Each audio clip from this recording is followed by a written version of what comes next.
Hello, I'm Charles Lacey. This is my wife Sandy, and we are celebrating our 46th Valentine's Day together. We've been married 42 years. Won't you be mine, won't you be mine, won't you be my sweet Valentine? Well, we had mutual friends in Fort Lauderdale when we were in high school who got us together. Charles asked me out on our first date to go to Disney World. I've always been a believer of the grand gesture. So of course I couldn't refuse that offer. So we double dated with them and went there. But that was scheduled for like 10 days later. So we couldn't wait till then. So we went on a pre-date to see, ironically, The Godfather, because, offer you can't refuse. And I might say that was shortly after Disney World had opened, so it was something of a novel event. So I was trying to get her attention. Won't you be mine, won't you be mine, won't you be my sweet Valentine? What we like the same is hard to identify because we're so different. There are very few things we like the same. But she's come around to my point of view over the years, so there are more. No, well, actually, yeah, we used to have a lot of things different, and except that we liked each other, that was cool. But over the years, we've kind of grown together to like the same things for the most part. Yeah. She's very musically inclined, and I'm not.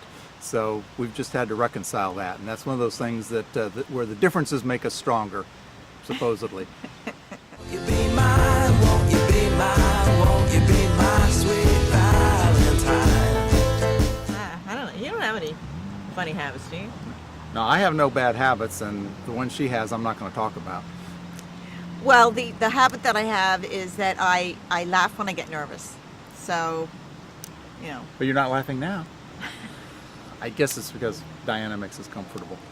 Won't you be mine, won't you be mine, won't you be my sweet Valentine? Oh, I've learned so much from her because we are so different that she excels in so many areas that I have no idea what she's doing. So I just sit back, watch, and learn how she approaches life, and it's an amazing thing to see. I've been privileged over these 42 years of marriage to be able to see that. what I've learned from him is he knows what to say just about all the time, and I have to think about it ahead of time. In the past, for the most part, I didn't think before I said something, and I'm learning to think before I speak, and the value of being quiet. And I'm learning spontaneity. I just jump right in and say whatever I think. More, anyway. You be mine, won't you be mine, won't you be my sweet Valentine? Good grammar. It's important to have good grammar, yes. You without grammar, you cannot survive decades of marriage. It has to be important, especially if you're in my family, because it's not only my wife, but my daughter represent the grammar police, so I have to be very careful. Yeah. On the serious note, what we have found is that it's important to take the time to ask each other how our heart is doing. So, how is your heart? And how is your heart? Oh, right now it's very good. Good. Very good. Yeah. You're very sweet. Thank you. Thank you. So we check in on each other that way, and spending our lives getting to know each other as we're changing through the years.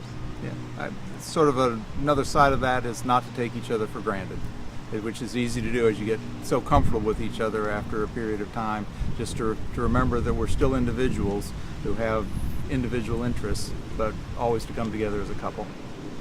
You be mine, won't you be mine, won't you be my sweet Valentine? From Charles and me, we would like to wish to our friends and neighbors in Winter Springs and Oviedo and surrounding communities, happy Valentine's Day. May you have a Valentine's Day as good as ours with someone you love as much as I love her. There's no one that makes me feel like you do.